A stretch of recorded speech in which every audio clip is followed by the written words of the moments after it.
Hello दोस्तों, हमारे इस इडियम और फ्रेजेस की सीरीज़ में आपका स्वागत है। अब तक हमने लेटर के तक ए टू के तक कवर किया है, तो आज की अपनी इस वीडियो में हम कवर करने वाले हैं वर्ड एल को। तो चलिए स्टार्ट करते हैं।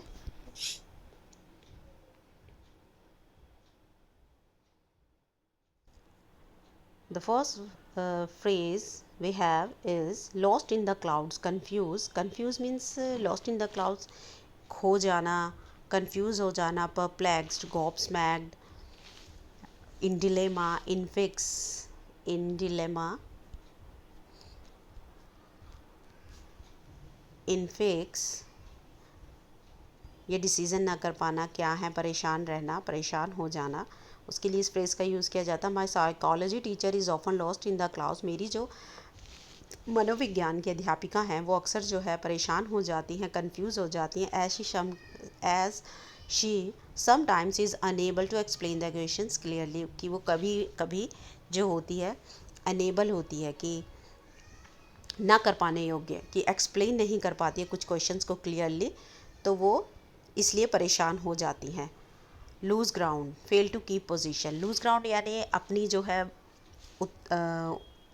जो इम्पोर्टेंस है उसे खो देना, और उसकी जो है कोई जगह ना रहना किसी चीज़ की उस time. Believe in prophecies and horoscope, की ये जो यकीन है प्रोफेसी में और हॉरोस्कोप में, यानी कि फ्यूचर की जो प्रोफेसीज होती हैं उसमें यकीन, उसका क्या है, इस लूजिंग ग्राउंड, उसका अब वो उनकी इन दिनों कोई जगह नहीं रही है, यानी वो अपनी जो है इम्पोर्टेंस खो दी है उन्होंने। नंबर 3 पर है laugh in one sleeve, to laugh secretly, यानी छुप कर हंसना, मन ही मन हंसना, छुप कर हंसना कह सकते हैं। The students laughed in their sleeve, the students से वो बहुत ही सीक्रेट तरीके से हंसे, यानी कि अंदर ही अंदर हंसे या छुप कर हंसे। At the teachers ignorance of the subject, कि टीचर की जो सब्जेक्ट पर इग्नोरेंस थी, अनभिज्ञता थी, उसके ऊपर उसको नॉलेज कम थी, तो वो उसके ऊपर स्टूडेंट्स ने हंसने लगे। Leave no stone unturned, to make all possible efforts, हर तरह की कोशिश करना, यानी कि आपके पास जितनी भी एफर्ट्स हैं आप सभी लगा दें। Then we use leave no stone unturn, पूरी तरह से मेहनत करना। The minister assured the poor, जो मिनिस्टर है उसने पूरे जो गरीब लोग हैं उनको ये यकीन दिलाया that he shall leave no stone unturn, कि वे अपनी पूरी कोशिश करेगा टू अपलिफ्ट देयर कंडीशन, उनकी जो स्थिति है उसको ऊंचा उठाने के लिए। Move to the next, leap in the dark, to take a risk deliberately, जानबूझकर किसी मुसीबत को मोल लेना। You must not leap in the dark, तुम्हें किसी भी मुसीबत को मोल नहीं लेना चाहिए। By entering the business without experience, business में बिना एक्सपीरियंस हासिल किए, बिना कोई तजर्बा के तुम्हें बिजनेस में एंटर नहीं करना चाहिए। तो ये तुम्हें कोई भी जो मुसीबत नहीं लेनी चाहिए जानबूझकर। Look sharp, to make haste, जल्दी करना। लुक शार्प, जल्दी करो, द बस इज़ मूविंग, बस जा रही है। नंबर 7 पर है हमारे पास दोस्तों, let the cat out of the bag, to disclose. Let the cat out of the bag means किसी भी सीक्रेट को रिवील करना, किसी बात को रिवील करना, उसको खोल देना किसी के सामने, उसके लिए इस फ्रेज़ का यूज़ किया जाता है। Sunita has at last the let the cat out of the bag, Sunita ने क्या किया, आखिरकार जो है सीक्रेट को रिवील कर दिया, बात को बता दिया। बाय कन्फेसिंग, ये कन्फेक्स करके, कन्फेस करना मीन्स अपने गुनाह को बोलना। That she had stolen her brother's money, कि उसने अपने भाई के जो पैसे थे उसको चुराया था। नंबर 8 पर है दोस्तों हमारे पास, live in a fool paradise, false hope, यानी कि झूठी आशा रखना। जब हमें सच पता होता है मगर फिर भी जो है हम झूठी आशा रखते हैं, तो इसके लिए कहा जाता है live in fools paradise. My brother is living in a fools paradise, मेरा जो भाई है वो झूठी आशा में रहता है। इफ़ ही थिंक्स दैट, अगर वो ये सोचता है that he can be a rich man, कि वो एक अमीर आदमी बन सकता है, विदाउट हार्ड वर्किंग, बिना सख्त मेहनत किए वो एक अमीर आदमी बन सकता है, तो वो क्या है, एक झूठे एक महल बना के रह रहा है, झूठी आशा के साथ रह रहा है। लॉयंस शेयर लार्ज पार्ट, बहुत बड़ा हिस्सा।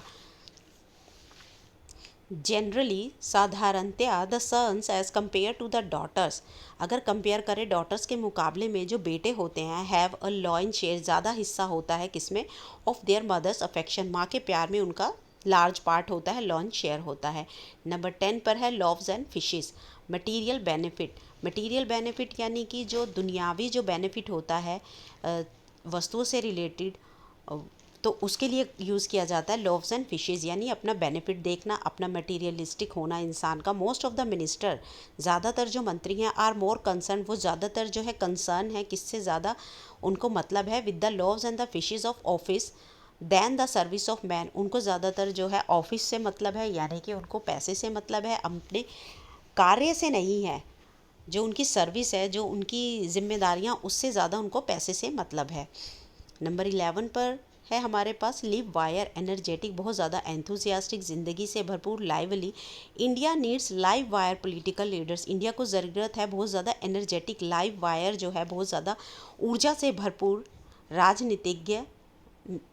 राजनीतिज्ञों की, जो who can put the country on the right track, जो कि लोगों को, जो कि देश को जो है राइट ट्रैक पर, सही रास्ते पर ला सकें।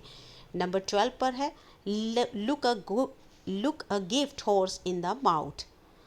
Look a gift horse in the mouth, criticise a gift. किसी के दिए हुए जो गिफ्ट है, प्रेजेंट है, उसको जो है क्रिटिसाइज करना, निंदा करना on the basis of their price. One should not look a gift horse in the mouth. किसी भी को भी किसी के दिए हुए गिफ्ट पर निंदा नहीं करनी चाहिए, नीचा नहीं समझना चाहिए, because it is given out of love and regards, क्योंकि ये प्यार और मोहब्बत से दिया जाता है, सम्मान में दिया जाता है। Move to the next, number 13, lose one's head to be carried away. अपने आप को बहुत ज़्यादा ऊंचा समझना, अपने आप को बहुत ज़्यादा हाई कल्चर वाला मानना। One should not lose one's head, कि कोई भी किसी को भी अपने मतलब अपने आप को बहुत ऊंचा नहीं समझना चाहिए, बहुत अपने दिमाग को ऊंचा नहीं रखना चाहिए, even in such a victory, किसमें, जीत हासिल करने के बाद। नंबर 14 पर चलते हैं दोस्तों, long and short in brief, यानी कि not in detail, in brief, यानी कि स्पष्ट तरीके से, छोटे तरीके से, ब्रीफ तरीके से किसी भी बात को कहना। The long and the short of the principal speech, जब ब्रीफ में अगर हम बात करें तो प्रिंसिपल की जो स्पीच थी वो थी दैट एग्जामिनेशन वुड बी, कि जो एग्जामिनेशन है वो समय पर होंगे, हेल्ड ऑन टाइम।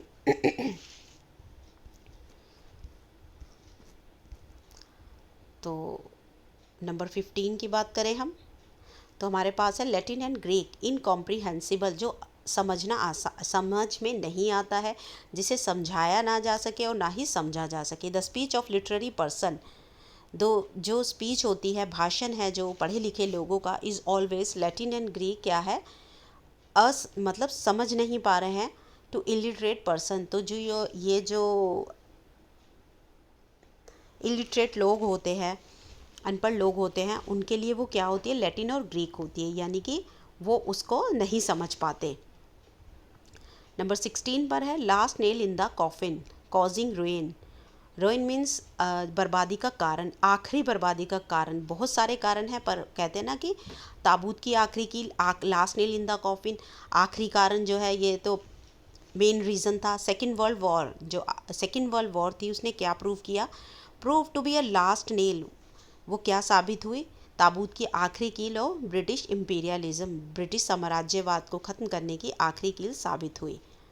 नंबर 17 पर lead up the garden path to cheat, किसी को चीट करना, किसी को धोखा देना। द ट्रेडर्स, व्यापारी, lead the credulous customer up the garden path by assuring them of warranty. अब जो ट्रेडर्स होते हैं, व्यापारी होते हैं, वो क्या करते हैं, क्रेडुलस, भोले भाले जो कस्टमर होते हैं, उनको क्या करते हैं, चीट करते हैं, by assuring them of warranty, warranty का उनको आश्वासन देकर चीट करते हैं, तो धोखा देते हैं उनको, अपने कस्टमर्स को वो। नंबर 18 पर है हमारे पास लीप्स एंड बाउंड्स, रैपिडली, बहुत तेज़ी से ग्रोथ इंक्रीज़ करना, बहुत तेज़ी से किसी भी चीज़ में। इन कंपैरिजन टू इंडिया, अगर हम भारत से कंपेयर करें, तुलना करें, चाइना हैज़ प्रोग्रेस, चाइना ने बहुत तरक्की की है, by leaps and bounds in every field, प्रत्येक क्षेत्र में बहुत तेज़ी से तरक्की की है। नंबर 19 पर है last straw, the final trial of patience, कि किसी के जो पेशेंस है, उसका जो सब्र है, उसका आखिरी ट्रायल जो माना जाए। The Rowlatt act the Rowlatt act was the last straw, Rowlatt act जो था पास किया गया था, तो वो क्या था, लास्ट स्ट्रॉ था, आखिरी जो पेशेंस का, एक कहते हैं ना हमारी हद है, एक लिमिट है। ऑन द कैमल्स बैक, ऊँट की बैक पर जो आखिरी जो है वार था। And the whole India rose in protest against the British rule, और पूरा जो भारत था वो ब्रिटिश रूल के अगेंस्ट जो है प्रोटेस्ट करने के लिए उठ खड़ा हुआ। Number 20 let the grass grow under the feet, to delay the matters, किसी भी कार्य को डिले करते रहना, उसको टालते रहना, उसके लिए यूज़ किया जाता है let the grass grow under the feet. We are bound to suffer, हम जो है दुख सहने के लिए ही बने हैं। If we let the grass grow under the feet by postponing action, हम क्या है, we are bound to suffer, हम सफ़र ही करते रहेंगे, हम परेशान ही होते रहेंगे। क्यों? इफ़ वी लेट, अगर हम जो है अपने मैटर्स को, अपनी चाहे वो कोई भी कार्य हो उसको टालते रहे बाय पोस्टपोनिंग एक्शन, अपने एक्शंस को, अपने कार्य को टालने की वजह से हम क्या होते रहेंगे, परेशान ही होते रहेंगे। तो आज के लिए दोस्तों इतना ही। इस वीडियो में हमने एल से रिलेटेड सभी इंपॉर्टेंट ईडियम और फ्रेजेस को कवर किया है। तो नेक्स्ट वीडियो में मिलते हैं लेटर एम के साथ। तो तब तक के लिए थैंक यू।